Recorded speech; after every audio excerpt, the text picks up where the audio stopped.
city employees. I'll do it with a lot more honey than vinegar this time around. I mean, I have changed over time. I've gotten older and wiser and more mature. I stopped drinking somewhere along the way. That was a big help. And after 17 years of representing District 3, he's not only one of the longest serving politicians in city history, his name has become synonymous with North Beach, where everyone seems to know him. Hey, Nancy. Yeah. Even before we actually thought up a chain store ban, this was a neighborhood that was into its own self-determination, that resisted gentrification, that stuck up for tenants. And those are the values he says should guide the city in the face of what he calls the unwarranted influence of billionaires. And despite the current challenges facing the city, he is optimistic. San Francisco is an incredibly resilient city. It has boomed and busted many times since before the great earthquake and fire, after the great earthquake and fire. And while he currently has no plans to run for office, he says he's not going away, just looking for new ways to be involved. And I've become, really quite grateful and thankful, not only for my own personal story, but for so many people that care so deeply about an incredible city and who value the magic that San Francisco still has to offer. Now, the supervisors supported 2 successful reform measures back in November. One of them creates a task force to streamline the city's commission system. The other hires an inspector general to root out corruption. And Peskin says he hopes to be involved with both of those, so his tenure and participation in city government not over quite yet. And across the bay, a new interim mayor will temporarily lead the city of Oakland. He's already been told to buckle up. The city council unanimously selecting East Oakland Councilman Kevin Jenkins as its new council president. And that means he's going to serve as interim mayor until April's special election to replace recalled Mayor Sheng Tao. 3 new council members have also been sworn in. But despite the reshuffling, they're facing the same old problems. The most pressing of them all, of course, is Oakland's $129 million budget crisis. Our John Ramos introduces us to the new class of leaders with a daunting task ahead. In the twists and turns of Oakland politics, the voters said they wanted a change, and now they've got it. A set of new council members were sworn in, including one who actually lost the election. And the new mayor is someone who never ran for the job at all. Tim is a 1 or 2 year period. It was Inauguration Day at Oakland City Hall, and the ceremony began with the city administrator laying out what may be a pretty daunting job. The individuals being sworn in today have all asked Oakland voters for the sacred responsibility of leading Oakland at a time when that leadership has never been more important. The city is worse than broke. It faces a $129 million budget deficit at a time when public safety is already strained to the breaking point. I solemnly swear that I will. And after taking the oath of office, the 3 new members of the council addressed the public, beginning with Zach Unger from District 1, who made veiled references to the council's old way of doing business. I would love to be coming into government at a time of abundance, but we all know that this is a time of truly terrifying scarcity in which we all have to make some terrible choices. We're at our best when we focus on the pragmatics of problem solving, and at our worst when we attempt to locate ourselves within larger ideological movements. We should write fewer new laws and instead enforce the ones we have on the books and actually make sure that they work rather than just being something we can point to and say, I passed that. Rowena Brown, who beat Rebecca Kaplan in the race for the at-large council seat, struck a more optimistic tone.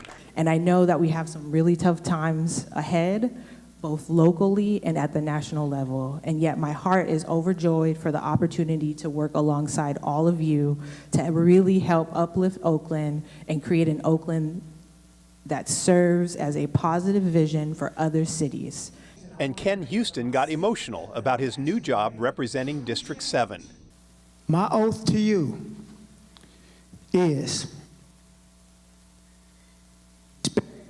dignity, and I'll do it in the best. Every move I make, I promise I'll do it in the best interest of Oakland. Thank you, everyone. Oakland also has a new city attorney. After his swearing in, Ryan Richardson pointed out that the new council members won't have much time to learn the ropes. There's a saying that every crisis presents an opportunity. I don't quite believe that.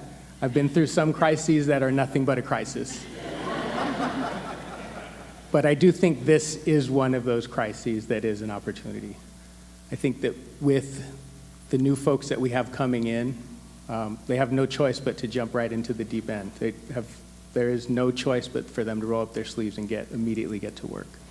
But not all the faces were new. Despite losing her election, Rebecca Kaplan was appointed back to the council to fill the empty seat of Nikki Fortunato Bass, who's moving to the Alameda Board of Supervisors.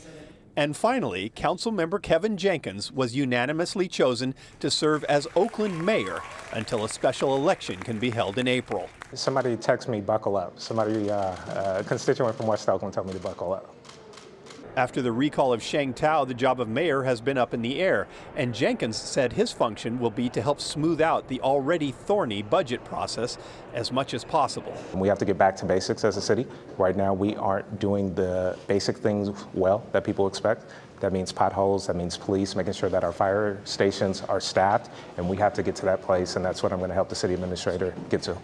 He said he is not interested in being the next elected mayor, and you can't really blame him. In Oakland, you have to be careful what you run for because you just might get it. Former East Bay Congresswoman Barbara Lee sent a strong signal that she's running for mayor. She opened a campaign account for the special election in April. She joins 13 others who have filed for that race. Still ahead here on CBS News Bay Area, working from home impacting Silicon Valley years after the pandemic. We're taking a look at the new normal in the South Bay as office space vacancies soar. Plus, what could lead up to the big one, how some lesser-known faults could play a role in triggering a major quake.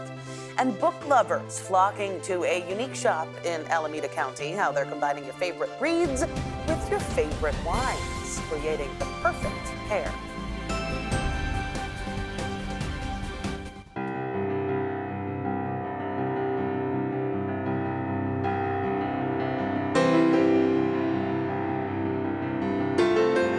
When you put that positivity out there, it does multiply. When it gets tougher, you get stronger.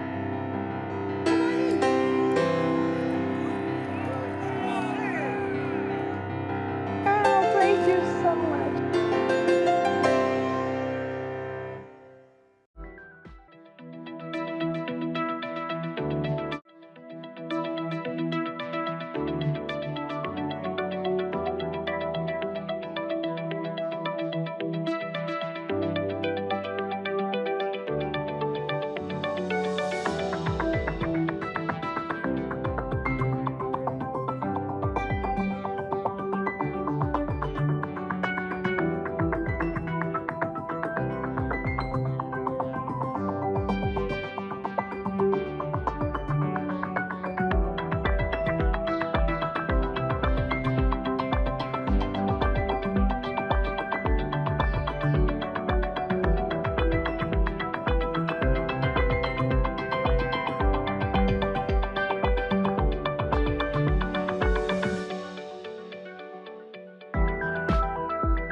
Climate Prediction Center is showing drier than normal conditions for all of us throughout the state of California. How is that going to shape out for us? Well, as we take a look at the next 7 days, you can pretty much just expect sunshine. A little bit cooler weather as we head into this weekend, Saturday and Sunday, back down to the low 60s in our inland areas. And as we head all the way over into the Bay, we're pretty much experiencing the same exact thing. Upper 60s today, mid 60s tomorrow until Thursday, and then we cool down into our weekend forecast with sunny skies still in the forecast.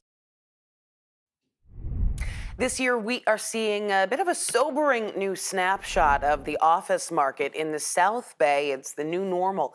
Quiet streets in San Jose and what's supposed to be a bustling downtown. Now, the latest report from joint venture Silicon Valley shows the vacancy rate for office spaces has passed 20%. That is the highest it's been in decades.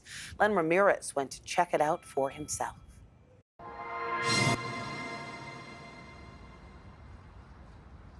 Take a walk in downtown San Jose in the middle of the day, and this is what you see. Vacant buildings with boarded up storefronts and nearly empty sidewalks. Weekdays, yes, it is empty because we have right next to us Adobe as well as Zoom, and I hardly see any people there. Anushri Patti, who works in a bank, was one of the few walking the sidewalks at lunchtime, and this is what she saw. Vacant restaurants. Like nobody is in around. Since it's downtown, it should be like packed with people because there are so many offices around. And if people are not in the office, of course, there is less chance that people will be in the restaurants for lunch or whatnot, right? It is one of the most obvious signs of what's not going on inside many Silicon Valley office buildings. Vacancy rates are high.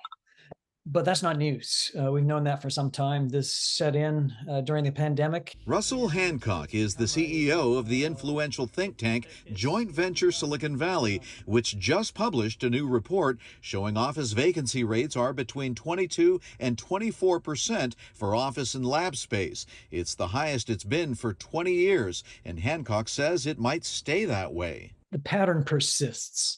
And so I want to stress that we don't see this as a temporary phenomenon. We actually see this as the new normal. San Jose was seeing an office space building boom in 2020. This new luxury high-rise at 200 Park Avenue was built during the pandemic, and it's been vacant ever since. But it's not that the economy is slowing down. Hancock says it's expanding, but many companies don't need to grow their office space anymore because the workers have spoken. Our new reality is that people in high-end professions, things that they can do in front of their computers, they prefer to do that from their home environment. They want to have maximum flexibility. And that's, I think that's how we're going to roll for the foreseeable future. There are some notable exceptions, especially for companies tied to artificial intelligence. One AI company just signed a lease for 2 previously vacant buildings on North First Street. But many other buildings may have to be repurposed or converted to housing. Anushri sees changes coming to her bank branch with fewer in-person customers. If people do not come back to work, then I think our job will be at stake because, of course, if there is no people, there will be no banking people around. The changes are already happening, some using it to their advantage, while others may be on the losing end. Meantime, San Francisco's office market is showing some signs of recovery. Preliminary data from brokerage JLL found the vacancy rate dropped slightly in the fourth quarter of last year from 34.5% to 34.3%. Well, that is the first decline since 2020, still, though, near a record high. California's high-speed rail project is marking a milestone. Crews are starting to lay track for a 22-mile stretch of rail starting in northern Kern County and running to the Tulare County border. Rail leaders say passenger service along this stretch could start as early as 2030. Still, that's only a very small portion of the 494-mile project that would link the Bay Area to Los Angeles. No clear timeline on when that could all be done. And there are more questions about funding with the incoming Trump administration. Governor Newsom addressed those doubts. To the cynics that are filled with cynicism, that stand on the sidelines and don't engage, we're here making this work. Would we have started this whole thing in 28 with a different, you know what? We can't go back. We just have to accept the responsibility of where we are, and that's exactly what we are doing. State Senator Dave Cortese from San Jose says he wants the state to explore public-private partnerships to keep funding for the project intact. He plans to introduce a bill to explore those options. An unwanted joyride in an automated Waymo car. That is what happened to a Southern California man who was visiting Arizona. Circling around a parking lot. I got my seatbelt on. I can't get out the car. Has this been hacked? What's going on? I feel like I'm in the movie. Yeah, that's Mike Johns, who is a tech worker himself. He made national headlines when his Waymo drove around in circles in a parking lot in Scottsdale. He says customer service was not exactly helpful. I don't have an option to control the car. I'm really so sorry about this. Well, can you stop this car? Over. I am trying to pull it over right now. Apologies. Yikes. John says he's still not sure if he was connecting with a real person or AI, but eventually the Waymo representative was able to get the car under control. Mountain View-based Waymo tells us the whole incident lasted more than 5 minutes, and the looping issue has been addressed with the software update. By the way, Johns was not charged for the trip. That's good. Well, it has been said that the San Andreas Fault is long overdue for the next big one, but new research suggests that it might be the lesser-known, smaller faults that we should really be paying attention to. Brian Hackney shows us why. Wenchuan, China, 2008. Tibet, 2001. All of these major quakes started not on their major faults, but on little branch faults that failed. So could our next great quake begin not on the legendary San Andreas, but on one of the tiny faults that feed it? Will your mother's friends know what the word geomorphology means? Probably not, but... Forget the probably. Right. Explain it. Stanford lecturer, geophysicist Ross Stein, thinks that big quakes may begin with relatively tiny triggers. We've always thought that the really big continental earthquakes, like the ones that hit the San Andreas, start on the San Andreas. But what we discovered is they don't. They start on wannabe faults, branch faults, splinter faults, little faults we would barely notice. Think of the San Andreas Fault as the superhighway of big quakes, beginning way down by the Salton Sea, heading 500 miles to the Bay Area. And along the way, all these tiny little faults branch off the seismic freeway. You've never even heard of them. But they serve as freeway on-ramps to the great transformed superhighway that ends up rupturing. 1906. Maybe it was ignited by a tiny fault first popping off a magnitude 6, then sending powerful waves of seismic energy at the adjacent San Andreas. They come in and whack the fault really, really hard. They could come from an on-ramp fault like the Pilarcitos. It rises out of the coast south of Pacifica. So here's the Pilarcitos Fault, a little wannabe fault, a sliver of the San Andreas. So see all that, all those houses, they're on the fault scarp. This has been uplifted by the fault, and this beach has been dropped down. That's why it's filled with sand. That's why it has all the surfers here. So we owe this community to the Pilarcitos Fault. And the surfers in particular are in debt to the fault. But has the wannabe Pilarcitos Fault ever had a major quake that then triggered a massive quake on the nearby San Andreas? No, we don't really know anything about this fault. And all of these branch faults, we don't know very much. We've spent all of our time studying the big one. But it turns out that's a little misplaced, a little misguided.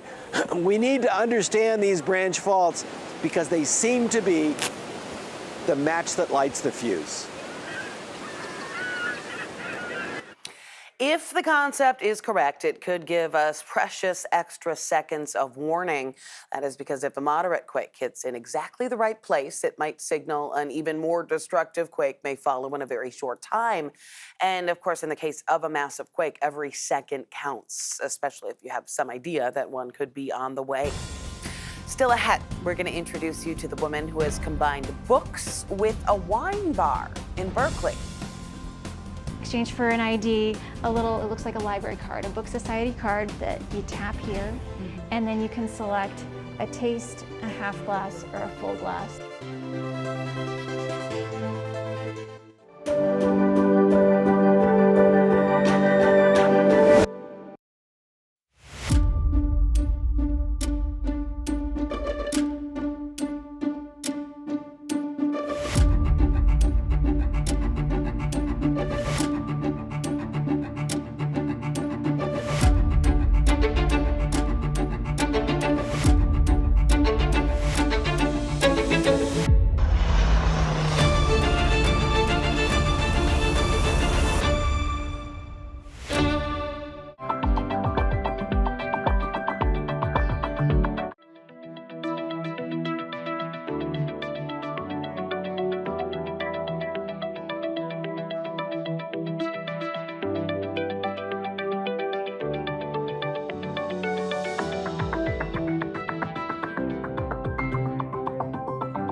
for us today. It's a first alert weather day for a reason. We have that wind advisory issued by the National Weather Service with gusty conditions expected into the evening hours tonight, early morning hours tomorrow. We could expect strong winds pushing offshore into the overnight hours tonight, especially in our inland areas closer to Napa, all the way over into Fairfield too. So we're going to continue to keep a close eye on that when it comes to our daytime forecast and to our overnight forecast as well. Now looking a little bit forward, closer to Thursday, Friday, and heading into this weekend, the Climate Prediction Center is showing drier than normal conditions. So we're expecting to see dry skies throughout all the state of California as we wrap up this week, head into this weekend, and early next week too.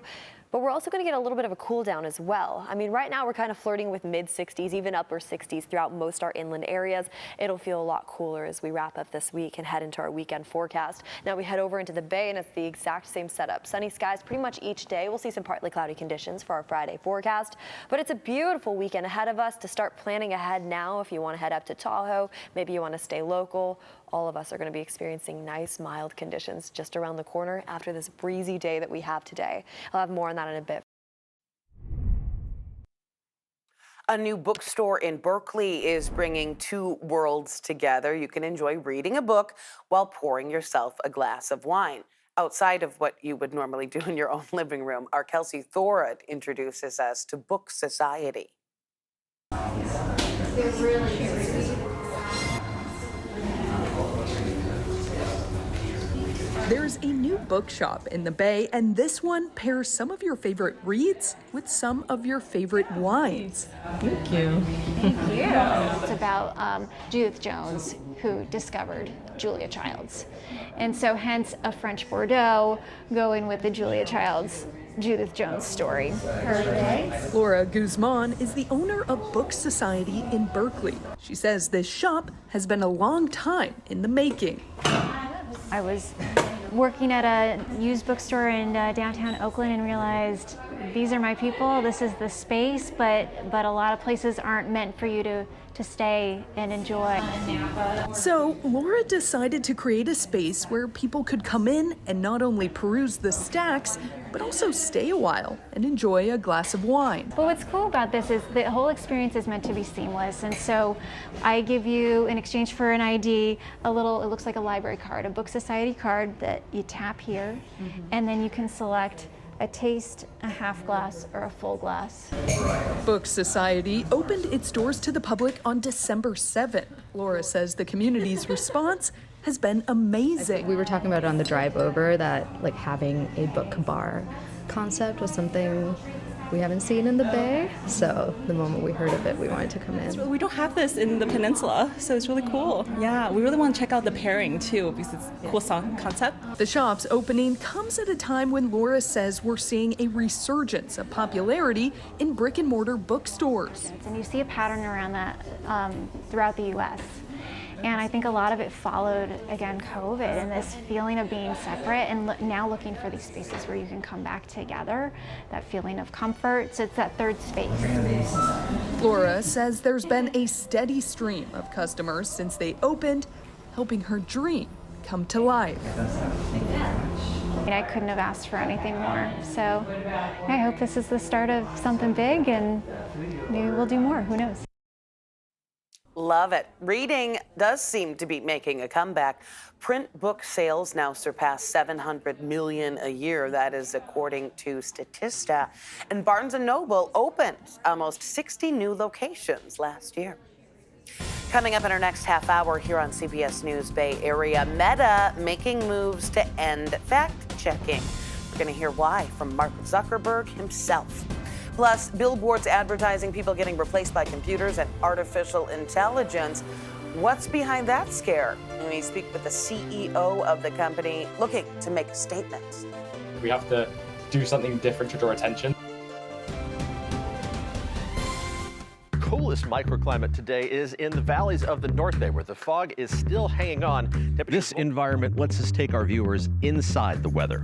Microclimates, the fog, the rain, we can explain in 3 dimensions and show you what's going to happen. The offshore wind on our real-time map showing that east to west movement. The way everyone else is doing weather on television is like riding on horseback. This is space travel. Virtual weather on KPIX. You've just got to see it.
I'm Ann Makovic, and this is The Minute. New leadership this morning in Oakland. East Oakland Councilman Kevin Jenkins is now the new interim mayor.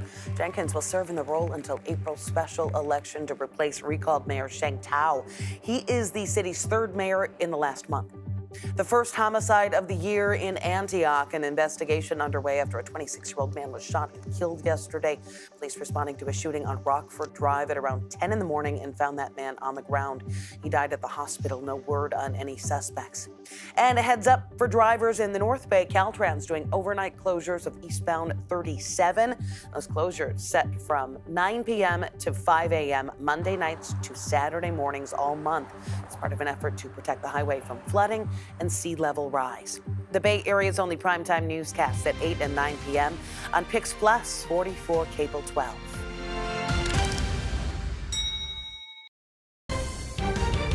You're streaming CBS News Bay Area. It's a warm and breezy day for us today here in the Bay Area, with our daytime highs anywhere from Santa Rosa all the way into San Francisco, topping off in the upper 60s. We'll see some cooler conditions near Livermore this afternoon at 63 degrees. Down into the Santa Clara Valley, we're so close to the 70s we can almost taste it in San Jose, topping off at 68 this afternoon. But that's not even the big weather story for us. Since this morning, we've been under a first alert weather day, and it has to do with the winds. We can see wind gusts today anywhere up to around 40 to 50 miles per hour. And taking a look at this morning compared to this afternoon, we're not catching any break whatsoever. Wind gusts still up to around 30 miles per hour near Fairfield just by lunchtime. 40 mile per hour winds around dinner time in the exact same area. Now we advance the clock all the way into the early morning hours tomorrow, and interestingly enough, we still have some gusty conditions pushing offshore, but it will start to die down just around 10 a.m. That's when the National Weather Service expires this advisory. We'll be dealing with dry conditions throughout the next 7 days too. The Climate Prediction Center is showing drier than normal conditions throughout all the state of California, and we're going to experience that a lot. Sunny skies each day, a little bit cooler weather starting tomorrow. Here's our rainfall outlook for the next 6 to 10 days. Just wanted to show you that too. They are showing drier than normal conditions anywhere from San Diego all the way up into Washington as well. So back here in the Bay, from the North Bay over into San Jose, we'll get a little bit of a cool down heading into this weekend and early next week with sunny skies each day and mild weather once this wind advisory expires. We'll keep you updated on that here in the Weather Center. Meta is making a significant shift in its approach to content moderation, announcing the end of its fact-checking program. Now, instead of using third-party organizations, Meta is going to allow users to add corrections to posts that might contain misinformation. That is similar to the community notes system used by X. Meta CEO Mark Zuckerberg explained that the decision is part of a broader move to prioritize free expression. He says there have been too many mistakes and censorship with the current system. We tried in good faith to address those concerns without becoming the arbiters of truth. But the fact-checkers have just been too politically biased and have destroyed more trust than they've created, especially in the U.S. Zuckerberg has also appointed UFC CEO Dana White and 2 others to his board. White played a key role in Trump's 2024 re-election, joins ahead of President-elect's inauguration. Zuckerberg also looking to engage in policy tech discussions with the new administration. And Meta recently donated $1 million to Trump's inaugural fund. Tech companies worldwide are showcasing their latest innovation at CES in Las Vegas, with artificial intelligence, of course, taking center stage. From lifelike robots to autonomous tractors, AI is transforming everything on display. NVIDIA's CEO revealing new chips to enhance AI speed and power, while its open source platform for robots and self-driving cars promises to revolutionize productivity across industries. And with the rise of artificial intelligence, we've heard a lot of speculation about how AI could impact workers here in the Bay Area and beyond. You might have seen these billboards advertising really kind of a nightmare scenario where people stop hiring humans. They go so far as to say that their AI computers won't come into work hungover or take naps at the office. They're causing some conversation around San Francisco, so our Wilson Walker spoke with the CEO behind the billboards and asked him, is AI going to take all of our jobs?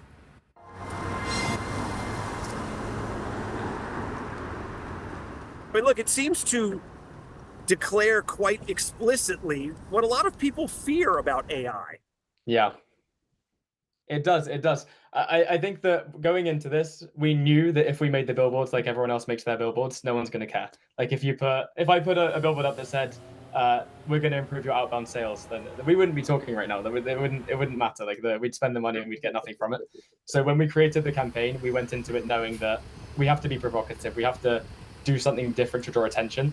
And Jasper Carmichael Jack, founder and CEO of Artisan AI, is quick to acknowledge what you may already suspect. The ads are deliberately provocative and not to be taken literally. He says their AI sales software isn't for businesses looking to shed jobs, but automate some undesirable tasks.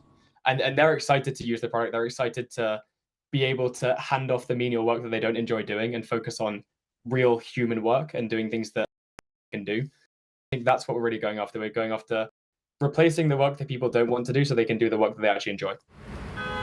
But the ads do play off of a very widespread fear. An August poll found 48% of working Americans think AI will decrease the number of jobs available in their industry. So is that happening? And how would we know if that is happening, right? Businesses don't just come out and tell us their private strategies, much less how AI might be affecting their workforce. So how do we learn what businesses might not be inclined to tell us?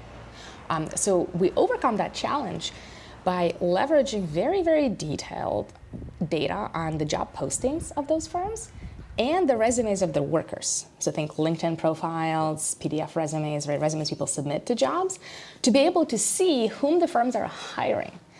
A behavioral economist at UC Berkeley, Anastasia Fedek, is part of a remarkable sleuthing effort with help from partners around the world.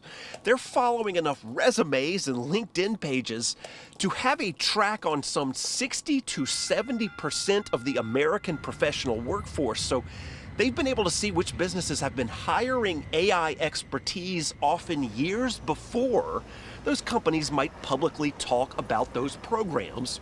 We link that to what's happening to the firm, the public information of the firm, like its sales, the employment numbers, the total employment numbers. That's something that's in the reports. And from all of that, they can say that most businesses that move towards AI actually end up adding employees. On net, in most sectors, right, and again, there's some tasks, there's some sectors where it is, right, replacing humans, but on net and in most sectors, employment does not decline when a firm starts investing in AI. The reason, she says, is that AI is generally good for business. It often starts when a company hires someone with an AI background. They leverage the AI tools for innovation, and then you have your additional product patents, you have your additional trademarks, you hire your additional product managers to manage the product, your additional salespeople to sell that product. We actually do secretly love humans. Like we have a lot of humans on our team, and we're hiring a lot more. Back to Artisan's billboards, they probably say more about the AI business frenzy than the impact on human employment. Remember, Artisan is advertising to potential buyers in a market that is still taking shape. Many traditional businesses are thinking about what AI might be able to do for them, and emerging AI producers are fighting each other for that business. And so there's a lot of competition to capture market share among the firms that are producing the technology, which, of course, will lead to much more catchy advertising. And to be completely candid, I don't think anyone should stop hiring humans. I think that there's a lot of things that humans can do that AI definitely can't do. And when we get to the point where people should stop hiring humans, we should have universal basic income by then, and there should not be a 5-day work week. Well, we'll see what the future holds. According to the Bureau of Labor Statistics, AI might actually increase jobs in the long run.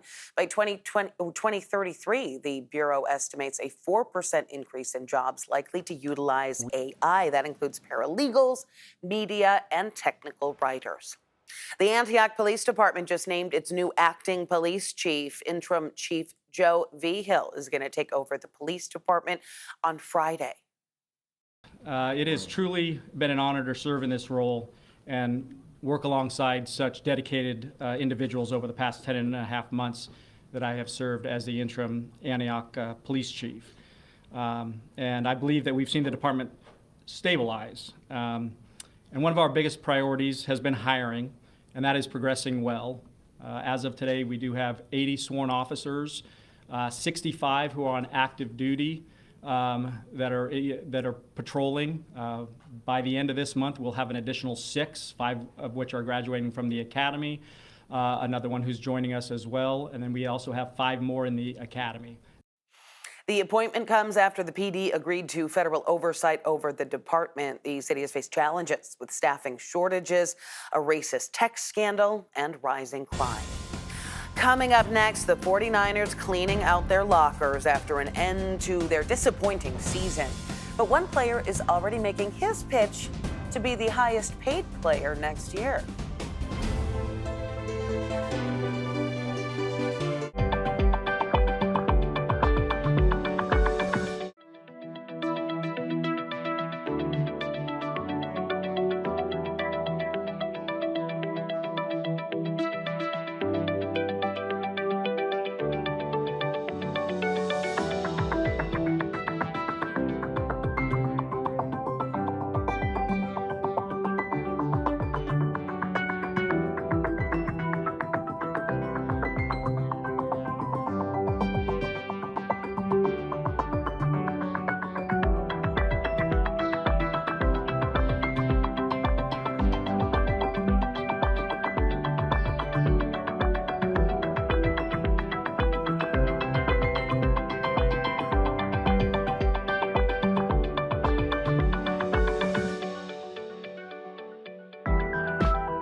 Now, the Climate Prediction Center is showing drier than normal conditions for all of us throughout the state of California. How is that going to shape out for us? Well, as we take a look at the next 7 days, you can pretty much just expect sunshine. A little bit cooler weather as we head into this weekend, Saturday and Sunday, back down to the low 60s in our inland areas. And as we head all the way over into the Bay, we're pretty much experiencing the same exact thing. Upper 60s today, mid 60s tomorrow until Thursday, and then we cool down into our weekend forecast with sunny skies still in the forecast. Well, breaking news, our chopper is live over the Hayward BART station where there's some sort of police activity going on. Not clear exactly what is happening there, but we're told that at least 2 people have been detained. And police activity causing the station to briefly close this morning, but it is now back open. We're going to stay on top of exactly what happened there and bring you updates as we get them. In other news, the 49ers season is officially over after their loss on Sunday in Arizona. The players cleaning out their lockers. They're now going their separate ways for the offseason. Matt Lively has more from Santa Clara. The 49ers season probably ended about a month before they would have liked it to. But after everything that went down in the past year, it's probably for the best to put this 2024 campaign in the rearview mirror. Last question. It better be good. As players cleaned out their lockers, a 6-11 record after being the reigning NFC champs fully set in. It's just a downer, you know, to think that the season's over now. I don't want to get used to this feeling. You know, I ain't never felt this before. You know, I was always with, you know, playing in the championship. Our standards for this organization are significantly higher. Our expectations for ourselves were higher. Our goals were higher. And, you know, we didn't achieve any of those. So it's disappointing. As an organization, we'll do everything that we can to right the ship and get more wins next year. This offseason will be dominated by Brock Purdy contract talks. I want to be in San Francisco and play my football career here, man. I love it here, and I want to do whatever it takes to be here. The Niners quarterback is eligible for an extension, and he hopes it's something that gets done quickly. I'm not the kind of guy that wants to have any kind of drama associated with anything. I know that I'm the guy for this organization and that I can do what it takes to help lead us where we want to go. Purdy is in line to become the highest paid 49er in team history. Could that amount of money change the humble QB1? Yeah, I think the first thing he'll do is buy a bunch of chains and cars, houses, honestly. Can you confirm or deny this? If that does happen, I'll deny that. No. I couldn't think of anybody right now that you would want to give that amount of money to than him, because he is built the exact right way. This was once dubbed as the last dance, and if that was the case, the floor was clearly greased and the judges too strict. The Niners could have never imagined a season like this back in August, but it's all over now as they embark on their longest offseason in 4 years. Well, after 5 decades in Oakland, the A's are getting ready to play ball in West Sacramento. Now it's all about getting to know their temporary home. A's players were hanging out courtside at the Sacramento Kings game Monday night. They say they are ready to embrace the change. I think we're looking forward to building on our existing fan base, to establishing a new fan base in a way in a new city. The A's home games will be played at Sutter Health Park for the next 3 years, and then it's on to Vegas. Coming up, setting intentions for the new year and a new you. How a man in the South Bay is trying to shape his thoughts through the law of attraction. Once you do it, and you really have to do it to believe in it, but it's like you put something in it, it gives back like 100 times.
But here's the big weather story for us today. It's a first alert weather day for a reason. We have that wind advisory issued by the National Weather Service with gusty conditions expected into the evening hours tonight, early morning hours tomorrow. We can expect strong winds pushing offshore into the overnight hours tonight, especially in our inland areas closer to Napa, all the way over into Fairfield too. So we're going to continue to keep a close eye on that when it comes to our daytime forecast and to our overnight forecast as well.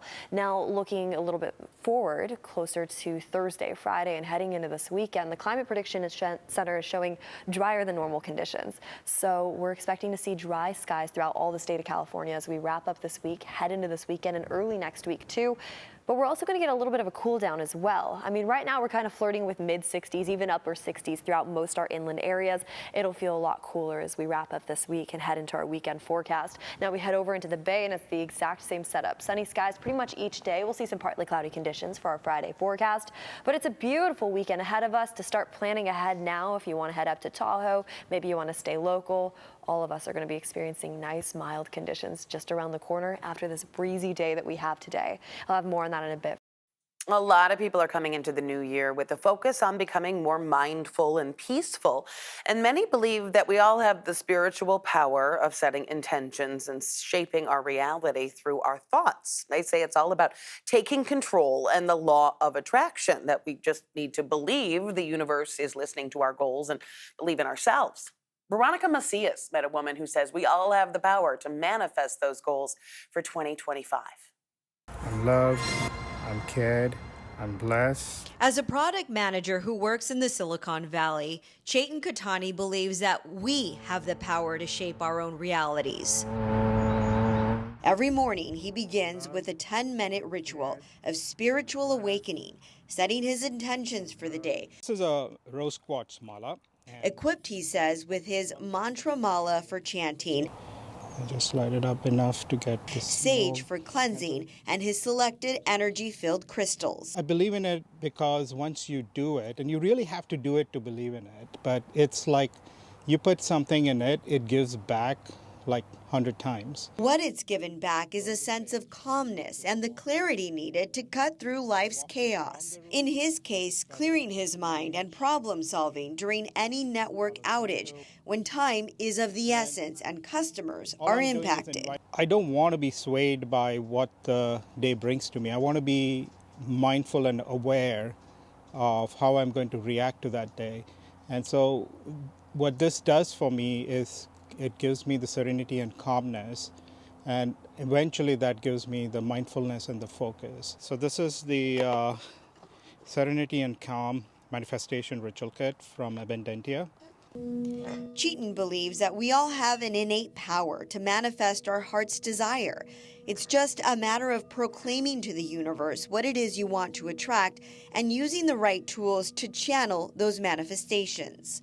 So they all are my babies, and I love all the malas equally. But very often you will see me with... Komal Katani is the owner of the kit company who says that her clients have sworn by the positive changes in their lives. So this bowl we call as harmony bowl. You can hold them and set an intention. So crystals are known to have metaphysical properties emanating in energy. It is all about their intention, how much they want it. We do our job, crystals will do their job, but it's their human's intention that will play the most important piece of equation. This is one thing we tell everybody. Your intention is what will make things happen. While we are striving for transformation in our lives, Komal believes it's equally important for people to shield themselves of negative energies around us. It is very personal choice, and sometimes people smudge when they had a little bit of a rough day in the evening, when they come back and say, something didn't sound good today, and I want to smudge myself so that I can remove all the negative energy. Palo Santo has been used for ages in both healing and spiritual ceremonies, and its mystical aroma is also known to help reduce stress. For Chetan, it's part of his ritual which has helped with the groundedness and the mental stamina that he's looking for. Whether it's mindfulness or calmness that you're looking for, clear your mind for a spiritual awakening in 2025. Gather the right tools and set those intentions, making those affirmations on a daily basis. Well, thanks for streaming CBS News Bay Area. I'm Ann Makovic. We're going to be right back with your first alert forecast and another look at your top stories.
I'm Ann Makovic, and this is The Minute. Breaking news from the Hayward BART station, where there's some sort of police activity. Not clear right now exactly what is going on there, but there have been reports of a possible stabbing. The station is closed again, and we're told that at least 2 people have been detained. In Antioch, the police department has named its new acting police chief. Interim Chief Joe Behill is going to take over the PD this Friday after the city agreed to federal oversight of the department. The city has faced challenges with staffing shortages, a racist text scandal, and rising crime. And new charges filed against Matthew Mueller for a previously unreported kidnapping for ransom in San Ramon. Mueller was convicted in the 2015 kidnapping of Denise Huskins in Vallejo. That was a case featured on a Netflix documentary. Right now, he is serving a 40-year sentence in Arizona. I'm Ann Makovic with The Minute. You're streaming CBS News Bay Area. It's a warm and breezy day for us today here in the Bay Area, with our daytime highs anywhere from Santa Rosa all the way into San Francisco, topping off in the upper 60s. We'll see some cooler conditions near Livermore this afternoon at 63 degrees. Down into the Santa Clara Valley, we're so close to the 70s we can almost taste it in San Jose, topping off at 68 this afternoon. But that's not even the big weather story for us. Since this morning, we've been under a first alert weather day, and it has to do with the winds. We could see wind gusts today anywhere up to around 40 to 50 miles per hour. And taking a look at this morning compared to this afternoon, we're not catching any break whatsoever. Wind gusts still up to around 30 miles per hour near Fairfield just by lunchtime. 40-mile-per-hour winds around dinner time in the exact same area. Now we advance the clock all the way into the early morning hours tomorrow, and interestingly enough, we still have some gusty conditions pushing offshore, but it will start to die down just around 10 a.m. That's when the National Weather Service expires this advisory. We'll be dealing with dry conditions throughout the next 7 days, too. The Climate Prediction Center is showing drier than normal conditions throughout all the state of California, and we're going to experience that a lot. Sunny skies each day, a little bit cooler weather starting tomorrow. Here's our rainfall outlook for the next 6 to 10 days. Just wanted to show you that, too. They are showing drier than normal conditions anywhere from San Diego all the way up into Washington as well. So back here in the Bay, from the North Bay over into San Jose, we'll get a little bit of a cool down heading into this weekend and early next week with sunny skies each day and mild weather once this wind advisory expires. We'll keep you updated on that here in the Weather Center. We are just one day away from a new chapter at San Francisco City Hall. Tomorrow, Mayor-elect Daniel Lurie is going to become Mayor Daniel Lurie at his inauguration ceremony. That is planned for Civic Center Plaza. Then in the evening after the inauguration, Lurie plans to celebrate in Chinatown. The nonprofit founder and Levi Strauss heir will take the reins from Mayor London Breed. The city also welcoming in some new supervisors tomorrow, and that means some longtime leaders are making their way out of City Hall. Among the departures is one of the longest-serving politicians in city history. Aaron Peskin might have lost the mayor's race, but he is not walking away from city politics entirely. Our Wilson Walker spoke with him about his tenure and what's next.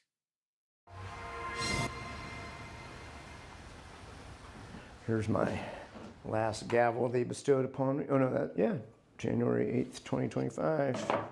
Supervisor Aaron Peskin's personal office in North Beach is looking a little more like a kind of museum, now stacked with artifacts from a one-of-a-kind political career. My certificate of honor from the city attorney when I left office last time, one from Lawrence Ferlinghetti. That first time around started back in 2000.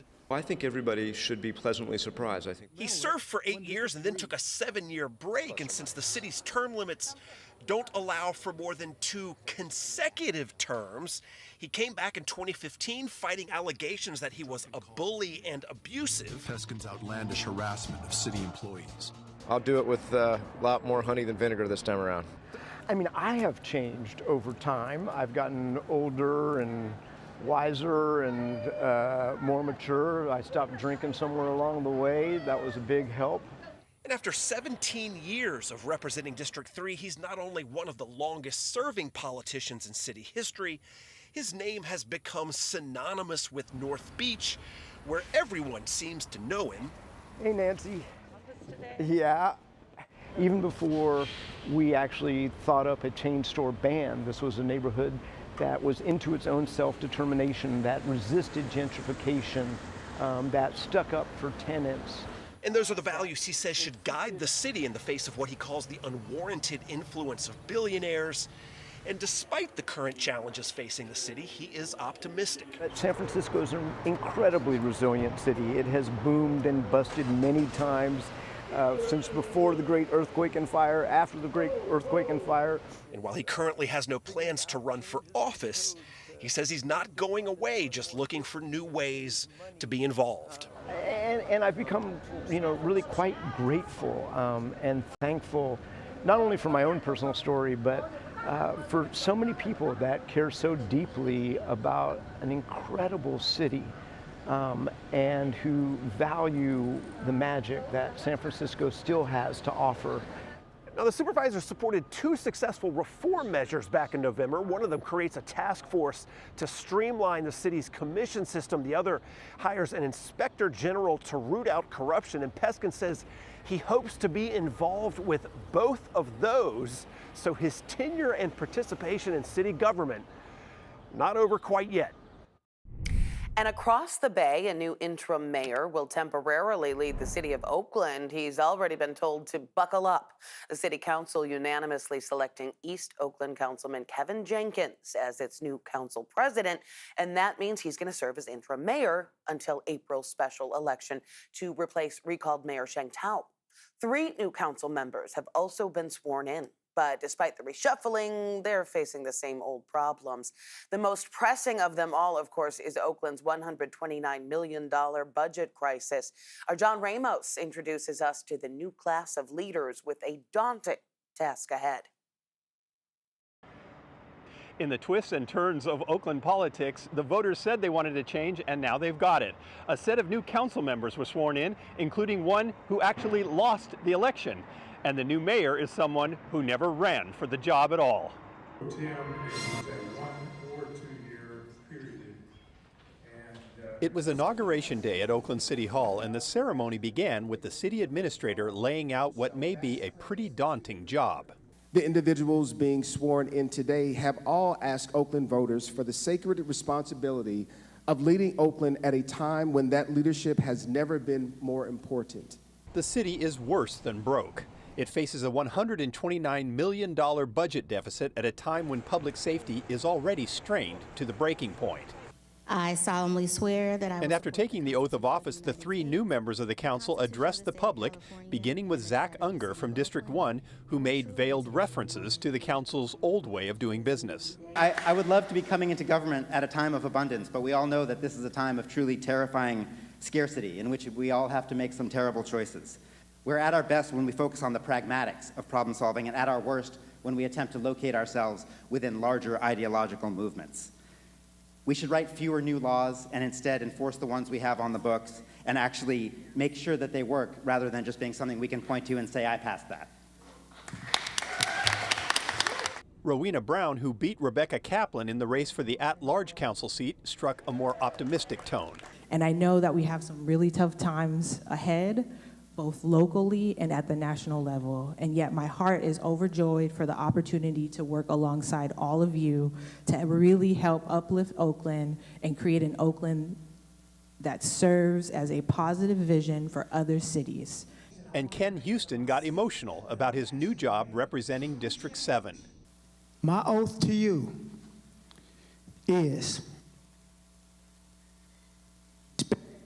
dignity, and I'll do it in the best. Every move I make, I promise I'll do it in the best interest of Oakland. Thank you, everyone. Oakland also has a new city attorney. After his swearing in, Ryan Richardson pointed out that the new council members won't have much time to learn the ropes. There's a saying that every crisis presents an opportunity. I don't quite believe that. I've been through some crises that are nothing but a crisis. But I do think this is one of those crises that is an opportunity. I think that with the new folks that we have coming in, they have no choice but to jump right into the deep end. There is no choice but for them to roll up their sleeves and immediately get to work. But not all the faces were new. Despite losing her election, Rebecca Kaplan was appointed back to the council to fill the empty seat of Nikki Fortunato Bass, who's moving to the Alameda Board of Supervisors. And finally, Councilmember Kevin Jenkins was unanimously chosen to serve as Oakland mayor until a special election can be held in April. Somebody texted me, buckle up. Somebody, a constituent from West Oakland told me to buckle up. After the recall of Sheng Tao, the job of mayor has been up in the air, and Jenkins said his function will be to help smooth out the already thorny budget process as much as possible. We have to get back to basics as a city. Right now, we aren't doing the basic things well that people expect. That means potholes, that means police, making sure that our fire stations are staffed, and we have to get to that place, and that's what I'm going to help the city administrator get to. He said he is not interested in being the next elected mayor, and you can't really blame him. In Oakland, you have to be careful what you run for because you just might get it. Former East Bay Congresswoman Barbara Lee sent a strong signal that she's running for mayor. She opened a campaign account for the special election in April. She joins 13 others who have filed for that race. Still ahead here on CBS News Bay Area, working from home impacting Silicon Valley years after the pandemic. We're taking a look at the new normal in the South Bay as office space vacancies soar. Plus, what could lead up to the big one, how some lesser-known faults could play a role in triggering a major quake. And book lovers flocking to a unique shop in Alameda County, how they're combining your favorite reads with your favorite wines, creating the perfect pair.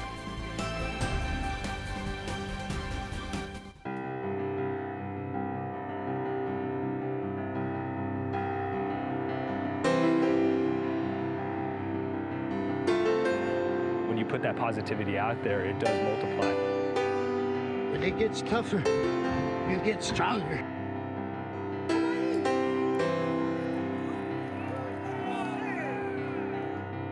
Oh, thank you so much.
Now, the Climate Prediction Center is showing drier than normal conditions for all of us throughout the state of California.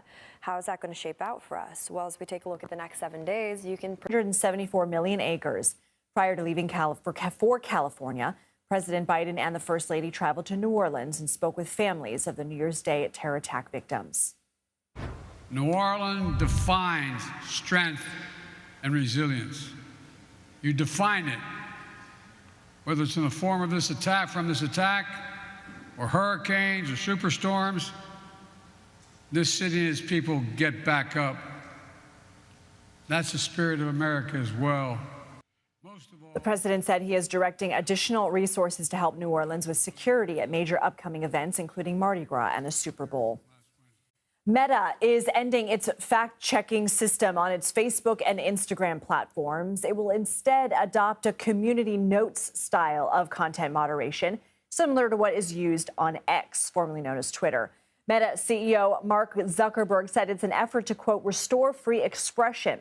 The changes come after incoming President Donald Trump and other Republicans blasted Zuckerberg and Meta for what they view as censorship of right-wing voices. CBS News Money Watch correspondent Kelly O'Grady spoke to our Vlad Dutier about the new policy.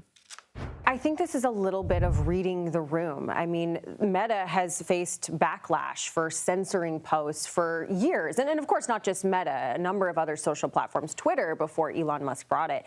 And so I think what you're seeing is these tech companies seeing where, the public discourse is going and saying, okay, well, there does seem to be something that people are liking on X, not everyone, of course. And so we're going to move towards that. And really, this change, they're getting rid of third-party fact checkers, just for some context, and they're putting the responsibility more on the users to identify what content needs context, what content is not true, that, oh, well, there's actually a little bit more nuance here. And you see that's something that Elon Musk has instituted on X. All right, everybody, we told you that we would be bringing you a CBS News special report when the plane carrying Jimmy Carter's casket arrived at Joint Base Andrews in Maryland. We are just moments away from that. You see the plane there has already touched down on the tarmac. So this special report is going to feature Norah O'Donnell in Washington, D.C. with John Dickerson, Robert Costa, Bob Schieffer, Weijia Jiang, Ed O'Keefe, Nicole Killian, and Douglas Brinkley as we await his arrival and also the procession to take his casket, where there will be a weeks-long, several days-long events in the Capitol to honor our 39th president. We'll go ahead and listen to some of the sounds we are hearing on the tarmac.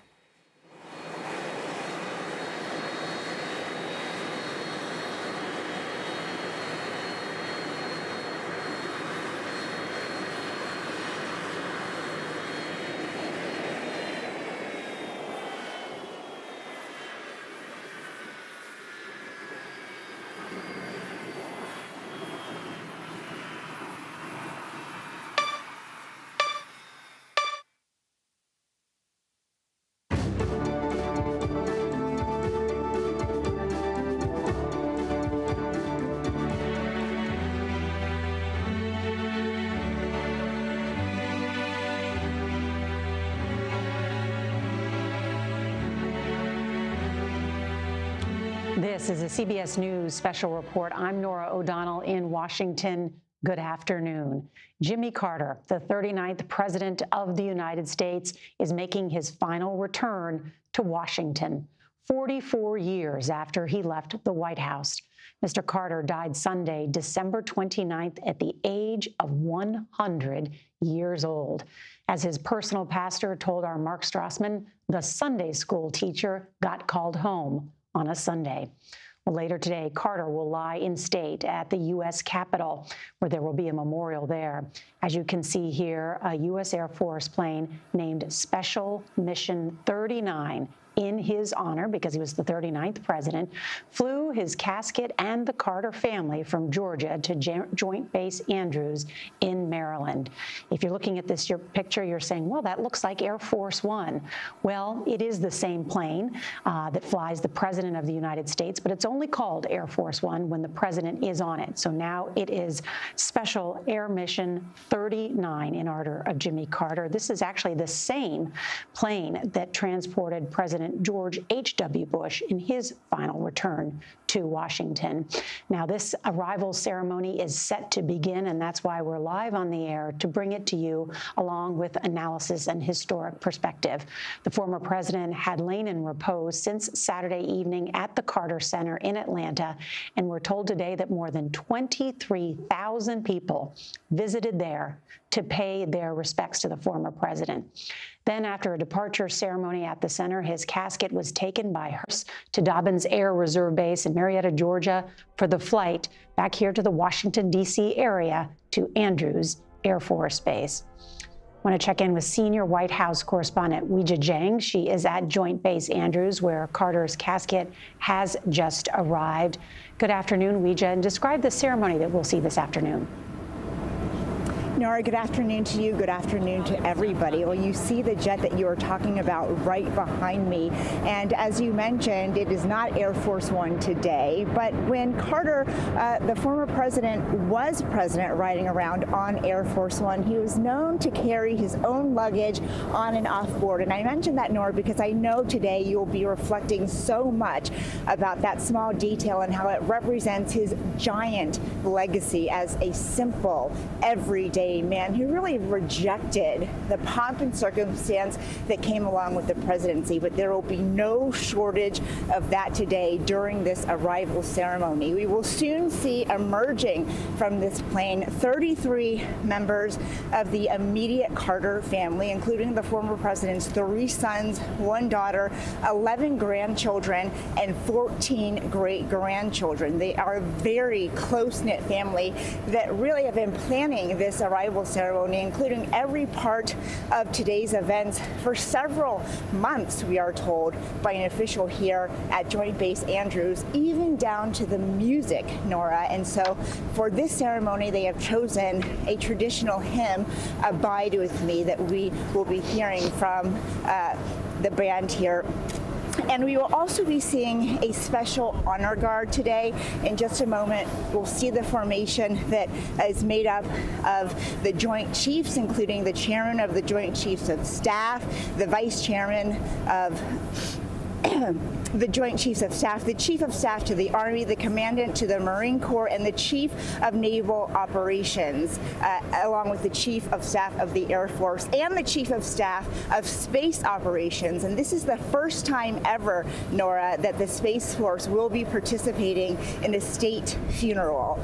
And so even though the former president was so eager to play down all of the ceremony that came with being the commander-in-chief, today, Nora, we will see so much of that, along with invited guests, invited active duty military members, and friends of the family, including that personal pastor that you spoke about. Nora? Weijia Zhang reporting from Andrews Air Force Base, where it is a brisk and cold day here in our nation's capital, but the sun has come out for Jimmy Carter's return. We are joined today by an esteemed group of journalists, and I have to just point out it's a special day because Bob Schieffer is here. It's so good to see you, Bob. Of course, the longtime host of Face the Nation, and of course, you were White House correspondent during the Ford years and then got to cover Jimmy Carter. First, great to see you. And so good to have you here. And just as sort of you reflect on this moment in history. Well, I'm not 100 yet, but I'm getting close to it. I'm very honored to be here and to be a part of this. Jimmy Carter, people down through the years have said, well, what was he like? He was not like the others. Every president is different, but Jimmy Carter was very different. He was a sincere man. He was a religious man. He came because he wanted to do good things for the American people. And sometimes people say, yeah, well, that's what all politicians say. I think in Jimmy Carter's case, he actually meant it. You know, Bob, you had conversations with 11 men that became president of the United States. Would you say that Jimmy Carter was the most unpretentious of them all? Jimmy Carter was the most unpretentious, but Gerald Ford, who came before him and who was his opponent, was also very unpretentious. The difference was Gerald Ford was used to being around reporters, and he was very, very easy to deal with. Jimmy Carter had not had the kind of contact with reporters, even though he was a governor and a member of the state Senate. That's different than being the president. When you come to Washington, and here's this total establishment, a lot of people couldn't figure out what he had done to get here and all of that. So he had a little rough going in the beginning, but he did it, and he ran for president for all the right reasons. And I think in that case, he did well. Today, we are witnessing America's final salute to Jimmy Carter, the 39th President of the United States, and it begins with this ceremony that we will witness shortly at Andrews Air Force Base. Want to again bring in Chief Election and Campaign Correspondent Robert Costa, and this will be a few days of the nation's capital honoring the former president. It will be great to be with you, Nora, and great to have Bob Schieffer here, along with our friend Doug Brinkley. To build on what Bob Schieffer was saying, Jimmy Carter was one of the top political stories of the 20th century. This governor from Georgia who comes out of nowhere in 1976 to become the Democratic nominee and then ultimately president of the United States. And as Bob said, when he did come to Washington, many in the press corps, many in the Washington establishment said, Jimmy who? I mean, he was elected president, but they're still getting to know who he is. In fact, Nora, in the last week, I've been going through some old Carter files from different Carter aides, and I found a few memos, Bob, about Jimmy Carter's White House thinking about the press strategy, and they said they needed to reach up more to CBS, have people from CBS over to the White House for dinner. And we'll say to any president, we'll welcome those invitations anytime. But Jimmy Carter, as you see there, he was someone who was tough. He was defiant.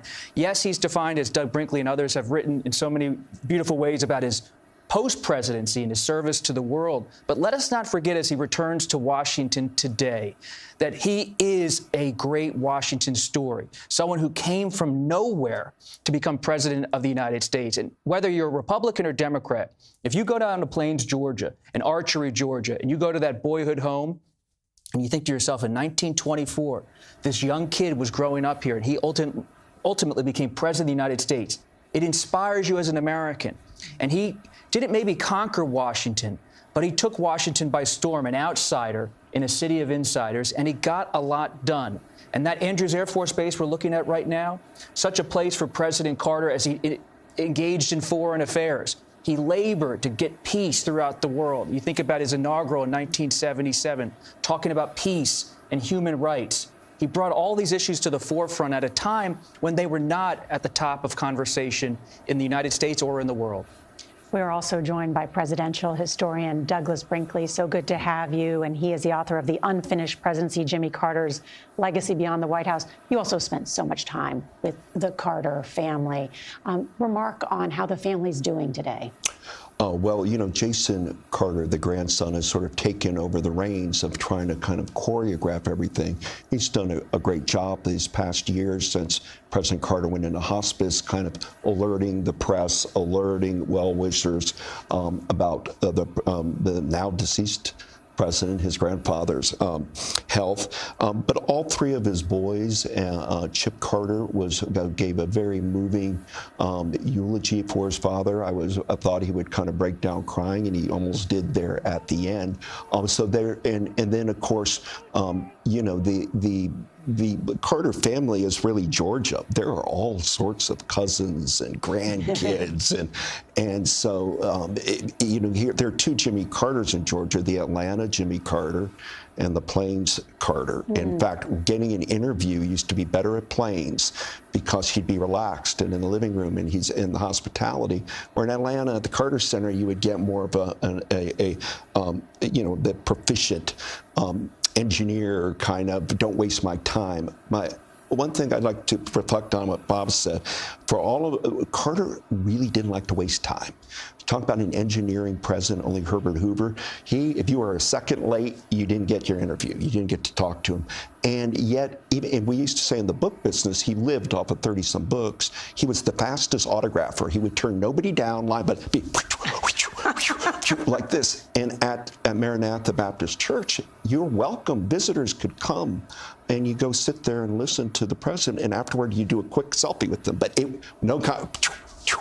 so he was resourceful in a kind of the gospel of efficiency he learned being on a nuclear submarine, where there's nothing to waste and every second matters.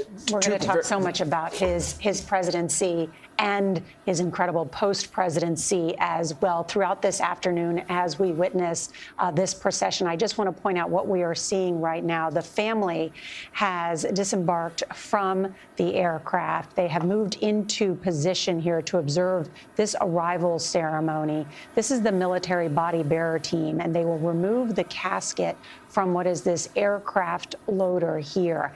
And then we will see the ceremonial troops present arms and render honors. There will be 4 ruffles and flourishes, hail to the chief, and a 21-gun salute. In preparing today for the research, we're going to hear hail to the chief many times today, but apparently while President Jimmy Carter did not like to hear. He tried to stop it. Yeah. In fact, he thought it was too much, and he stopped it for a while. I think they later started doing it again, but that was one of the things. But to go back again, he was such an unpretentious man. I think the 2 most unpretentious men were Gerald Ford, who came before him, and President Carter. He just didn't like all the pomp and circumstance about it. It wasn't him, and he was kind of uncomfortable with it. But there was sometimes a cost to that lack of pretentiousness. He famously sold the Sequoia, the presidential yacht that Richard Nixon used to love, bringing people out to have a stake at the lawmakers from Congress would come on the presidential boat. President Carter gets rid of the Sequoia. Yeah.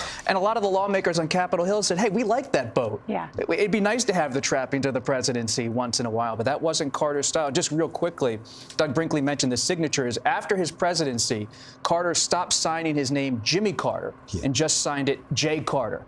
Quicker to sign the book. Jay Carter. Yeah. I wonder how much time that saved. We're joined by Jay Dickerson, otherwise known as John Dickerson as well, our senior political analyst who joins us from New York. And John, you have studied and written about so many presidents, including Jimmy Carter.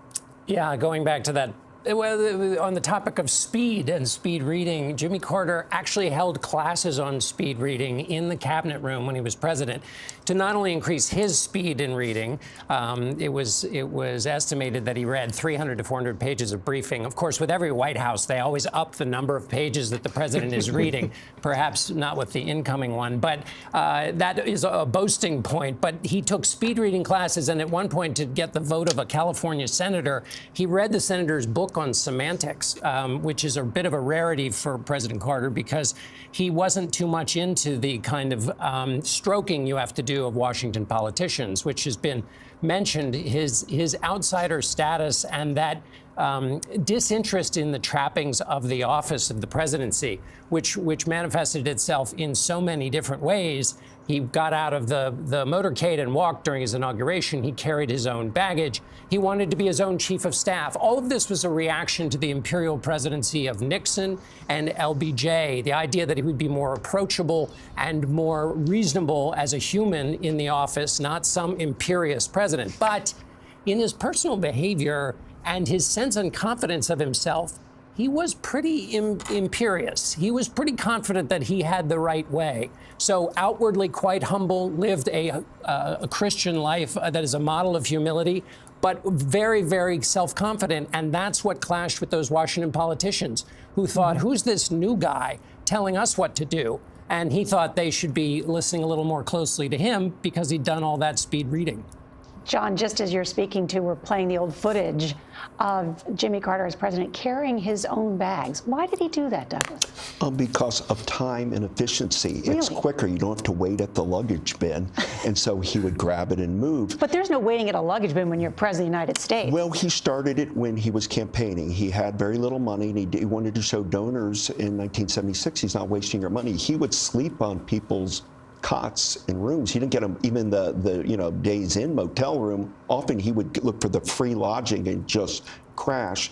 His success as ex-president was because he was frugal with money. If you gave him a donation for guinea worm disease or river blindness for $2 million, he would not waste a nickel. He was a kind of an accounting person. His lawyer, Terry Adamson, could testify to that, how just every nickel and dime mattered, to the point I went to the library in Americus once to look through local history files, and there I saw a letter from Jimmy Carter with the dime on it, and he had borrowed a dime to Xerox something and then wrote a letter to whoever gave him the dime at the library, you know, because he was not going to take a dime from somebody. But with what we're looking at right now, remember, President Carter did greenlight what we're dealing with here with his memorial services, except he did not want any train, his casket on a train, because of the slowness of it, that the airplane would get his body back faster and more efficiently. And everything about Carter's about the engineering and efficiency, and why we're looking anew at his interest in solar and you know, ways to save energy. Remember, the thermostats reduced in the White House and elsewhere. And talk about humble. He's back in his plane, his home, his house in Plains, bought in 1961. He's lived there his whole life. Today, it's worth, like I saw, like $2,010 on Zillow. That he lived modestly. He had a little. Has a home up in the Georgia mountains to do fly fishing, which was a religion for Jimmy Carter. His love of fly fishing has probably been underplayed this past week.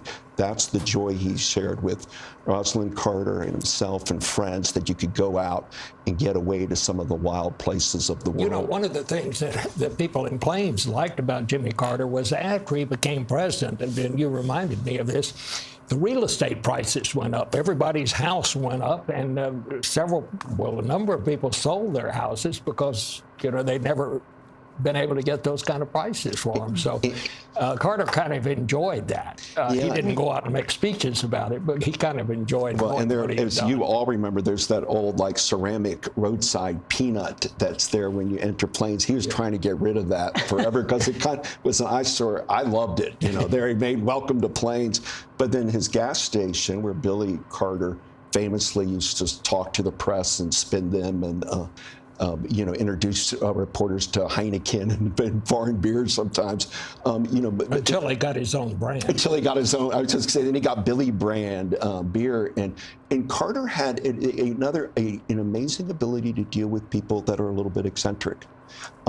He was like this, a slide ruler.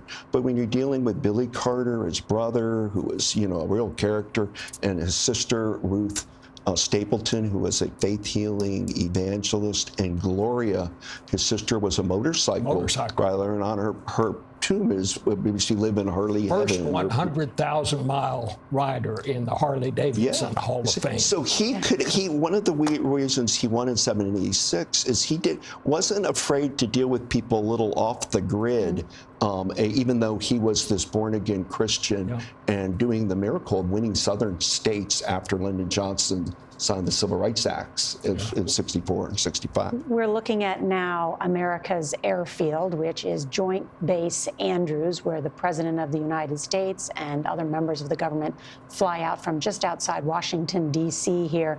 And what you see is the entire ceremony set to begin to honor the 39th President of the United States, Jimmy Carter.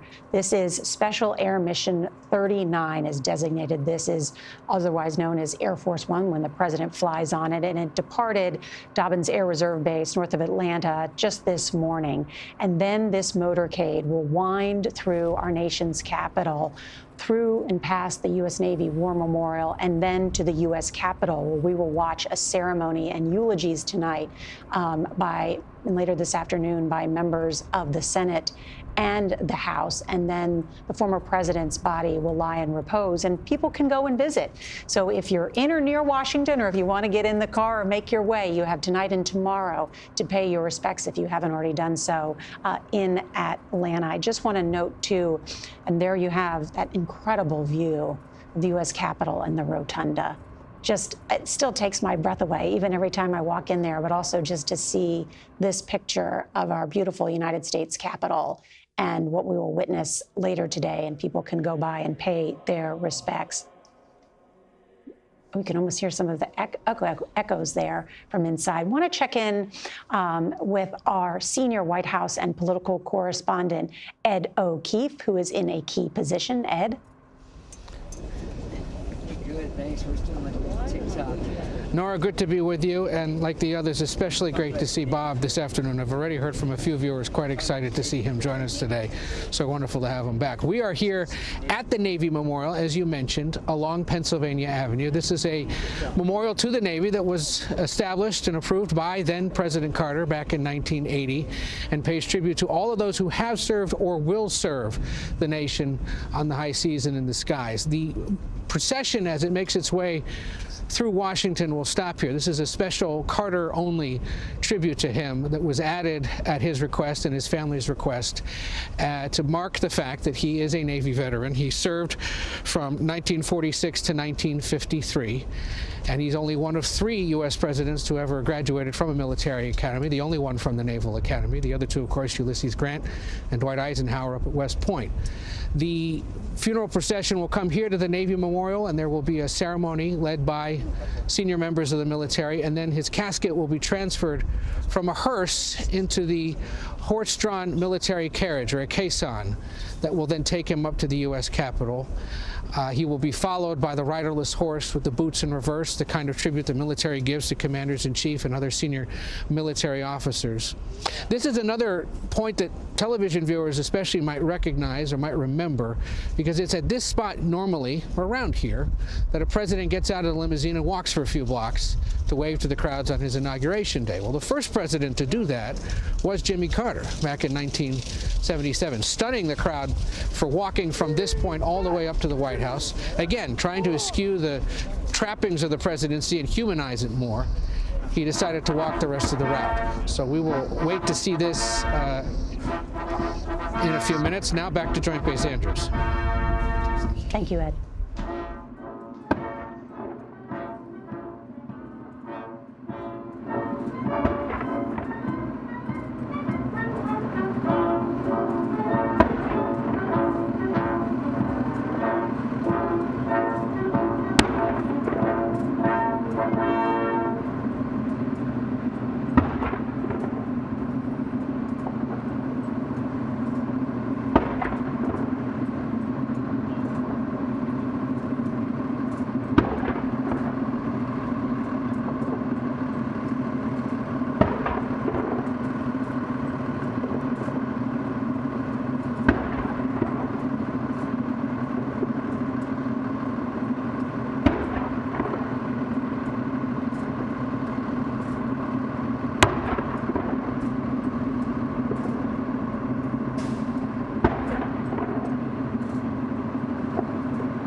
And we have just witnessed the 4 ruffles and flourishes. Hail to the chief, the 21 guns salute. And following these honors, you can see, we just heard the U.S. Air Force Band playing Abide With Me. And the military body bearer team has placed the casket inside the hearse, and it will shortly depart to the U.S. Navy Memorial and then to the U.S. Capitol for that service later this afternoon.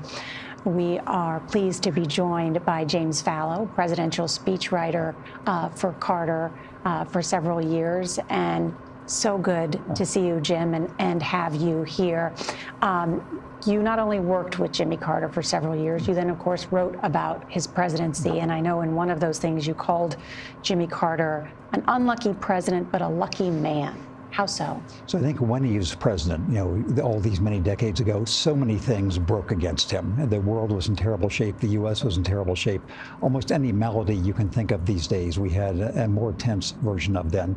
But in the 44 years nearly he had as former president, he lived long enough to not only reinvent the role of former president, but to have the constancy of his character, which I think had always been the same, show through in his writing, in his work around the world, in his peacemaking, in his faith. All the things that he had been, for better and worse as president, he was able to show to their best advantage in these many years. He was such an outsider, though, and I think just to remind people, and this is from your own writing, too, I mean, Democrats had enormous majorities at the time. I mean, the majority leader was Robert Byrd. Democrats had 61 seats in the Senate. Under Tip O'Neill, the margin was 150 seats. I mean, to think about Democrats controlled Washington, and yet Jimmy Carter's relationship with Tip O'Neill was tense, or you describe it. They could not have been more different people. As you say, the only politics in those days were politics within the Democratic bloc because the majorities were huge. And Democrats in those days assumed they would always naturally control the House. And so Carter, again, was a very different person from Tip O'Neill. He was not a machine politician. He had no national political experience. And so the same freshness and outsiderness that we remember from those days that made him so popular. I think he still has the highest popularity rating of any first-term president, in the time since then. Also meant he didn't really know all the ropes of dealing with Congress. And so that accounted both for his freshness and some of his difficulties, I think. Jim, I think, if I could just add to that point, I think he ran a terrific campaign when you come right down to it. Saying, I will not lie to you after Watergate and what the country had gone through had been great. But he advertised himself to be someone who was an outsider, who was not part of the Washington establishment. And that was had a great deal to do with him being elected. Once he got to Washington, he turned out to be just what he had advertised himself to be, someone who was an outsider, who was not part of the establishment, and it really took him a while to get adjusted. Hey, Jim, just real quick, what was President Carter like up close in the Oval Office? You were a speechwriter for President Carter. You worked with him closely. You saw Hamilton, Jordan, and Jody Powell and this tight-knit group around him, but you had entry into that inner circle as a speechwriter working on some major addresses. What was he like up close at the height of his power? You all were talking recently about his autographing approach. I have lots of his autograph material. It usually says things like, do better, very poor, not funny enough. He was quite a demanding taskmaster. And so I think that people who worked for him respected him and had enormous admiration for his constancy and his fidelity and all the rest. But he was not an easy person to work for. I think one of the aphorisms was easier to admire than to work for, which may be the case with many strong leaders. I think the word that has been used over and over again was his discipline, incredible discipline. Discipline, and what Bob said, he really was honest. He lived up to his campaign, but he arrived in January of 1977 saying, the Democratic Party is an albatross around my neck. He wanted nothing really to do with Senator Ted Kennedy or with Scoop Jackson, and he jammed the Panama Canal Treaty right out of the gate, dividing Democrats. I interviewed Senator Talmadge down at his pond house down in Georgia, and Talmadge said, "Look, I love Carter. I'm the senator from Georgia, and I've known him forever. But what he did to Panama Canal to the Democratic Party is unforgivable. And notable that Donald Trump today was talking about just that, someone who demands unity and loyalty. I was in Panama very recently. Can I say, I actually view this as one of Carter's great achievements, that he was able, both diplomatically, these were negotiations started under Richard Nixon, as you know, because of the security threat to Panama. And he got 68 votes in the Senate to do this, which was one of his great legislative achievements, I think. But yes, it had the effects you talked about. John Dick. A lot of the people who voted for it in the Senate got beat in the next election. Jennings Randolph and others, yes. Yeah. John Dickerson is with us as well. John? Hey, Jim. We've been talking about the team that existed in Washington, which is to say the Democrats. I want to ask you about the team he picked, which is to say his cabinet. Outsiders come into Washington, they're going to shake things up. He had this different view of existing Democrats, but he also had a different view about the way cabinets are arranged, and he was going to try and do it differently. Can you just tell that story briefly and how that contributed to his difficulty? This person who was quite interested in the details was trying to rewrite the way a cabinet works. Tell that story. So John, you have told this story, and I will let you give the full version. But what struck me is two things about the cabinet. One is these were eminent people. You know, Cyrus Vance, who he chose over George Bull as Secretary of State, and he had the first Energy Secretary James Schlesinger and Ray Marshall as Labor Secretary, and a number of other eminent people. But Carter felt as if they should be, he should not be really taking counsel from them. The other, of course, as you know, John, really significant cabinet story was after Carter gave his famed 1979 crisis of confidence speech, it was wildly popular for about a week until he asked the entire cabinet for its resignation, and that was when sort of the long slide accelerated. Mm-hmm. He worked hard to put a lot of women and African Americans into government. And there's a great story I just read about Jonathan Alter in his biography of President Carter was talking about how many federal judges that were women and African Americans that Carter had appointed. To just build on Doug's point about President Carter's promotion of women and people of color, so much of that aspect of the Carter story comes back to his mother, Miss Lillian, a nurse down in Georgia who ministered to not only whites in Georgia, but to black Americans. And that example influenced Carter from an early age, and it influenced how he thought about race. So when you think about Carter in January 1971, telling Georgians the time for racial discrimination is over, stunning Georgia, but it didn't stun people who really knew Jimmy Carter, because his mother, along with his wife Rosalind, there was a side of compassion there on race for those who were struggling. And Carter's post-presidency, I would argue, deeply influenced by his own mother's example. Miss Lillian, as she was known, served in the Peace Corps. At age 68. 68. Yeah. At age 68, going to India and elsewhere. It was this commitment to service, this commitment to diversity that coursed through the veins of Jimmy Carter, influenced by his mother, and it was forged again and again throughout his life. And do you think that played a role, Douglas, too, in this amazing love affair and marriage that he had with his wife? There's no question, and really you can't talk about Jimmy Carter without Rosalind Carter. They are inseparable. Her big interest in life developed in helping people that were mentally challenged, and she did great work at Georgia Southwestern. But she also just was with them every step of the way, every campaign, handing out leaflets. When he would go to Iowa, she would go. And with John and Betty Pope, that was his only true deep friend, Jimmy Carter. There's a loner side to President Carter. It was John Pope, and John and Betty Pope would do anything for him, and they went up with the Peanut Brigade in New Hampshire, but they traveled all over the world together, to about over 130 countries. People don't even know the countries that Jimmy and Rosalind Carter have gone to, and then to work together as a team house building, hammers in the heat. I brought a group of students from different universities to build a house for Habitat Humanity with President Carter and Mrs. Carter and the Popes. We all, as a class, put up a home, and she was out there in the sun hammering away, and they were challenging each other. Who would stay longer? And he didn't want to eat anything fancy. He'd just eat a ham sandwich, and you know, but we got to get back to work again, not wanting to waste a minute. But he said the problem, President Carter told me, with volunteerism is that people get excited if you're to work with the former president, but after day 2 and 3, people start not wanting to work. And the challenge in America is how do you get volunteers to the stick-to-itness? Not everybody's like Jimmy and Rosalind Carter. And you know, he really worked when he went to do these things, to build things for Habitat for Humanity and all that. He knew how to hammer and saw. I mean, I was an apprentice carpenter during my high school, and that's what I do, working in the summer.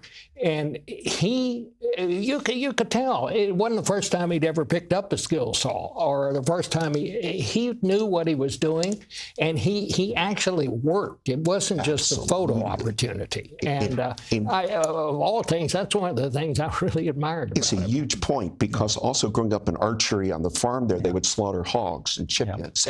And he knew how to, was a great carpenter. He made the collection bowls in his church. The chair you're sitting on, he made. Like you as a painter, he started painting in life and writing poems and writing a novel about the Revolutionary War.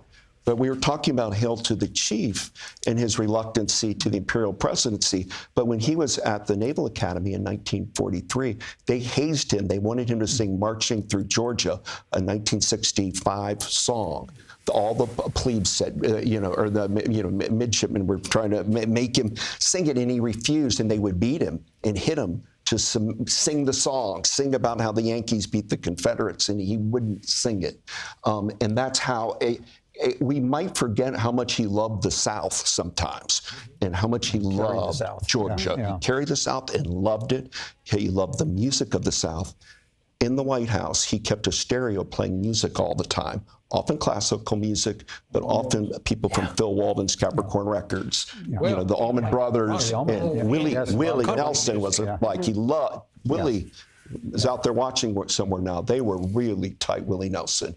Back to the eccentricity, they just were like brothers. And Bob Dylan, who he's the one who took Bob Dylan aside and talked to him about Christianity, and led Dylan into doing albums like Slow Train and Saved and Shot of Love. And we forget when Carter got sworn in, there was a new Christian movement going on, and also the New South, which Atlanta was the end all at that time. I mean, how influential was that? That Hunter S. Thompson and Rolling Stone said, "I think he's cool." Oh, I think it was enormous. And when I mentioned, the lucky and unlucky factor, it was luck that Hunter S. Thompson had this rhapsodic piece in Rolling Stone about his Law Day speech back 2 years before he became president, and sort of made him, was part of his becoming cool. So it was really important, I think, for Jimmy Carter when he ran for president and during his first year or two, that he seemed to bridge all the different divides in American society, black and white, young and old, Vietnam pro and con. He was a person who had that kind of magical connection. And just to build on which, I want to ask you one thing, because I agree with everything you said. Why did he give the interview to Playboy magazine?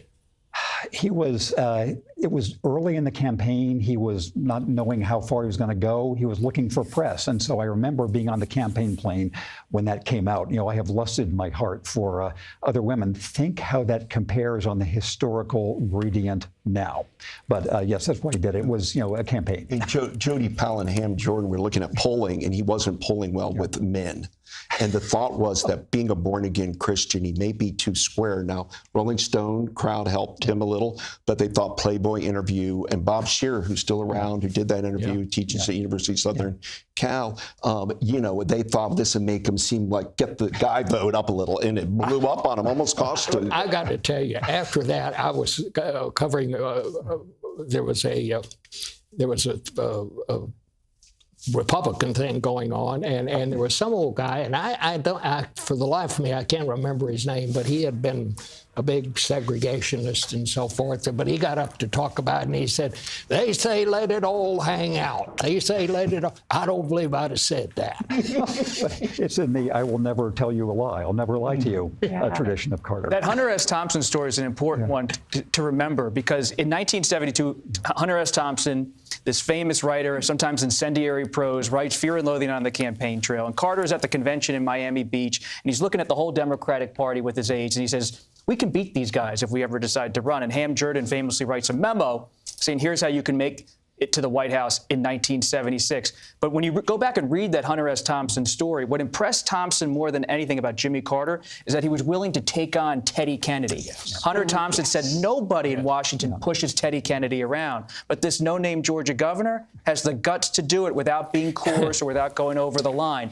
And Hunter S. Thompson said for years, Jimmy Carter's perhaps the toughest politician. He also said the meanest, not in a cruelty way, but one of the toughest, meanest politicians he ever covered, because Carter didn't suffer anybody who he thought was either beneath him politically or he could barrel through. And that really made a mark with Thompson for the rest of Thompson's life, that this guy was someone to watch, even as the rest of the Washington press corps said, Jimmy who? And Hunter then lived on the Carter's property for a few days, became very close to Billy, and set up the big interview to go to the Atlanta stock car races.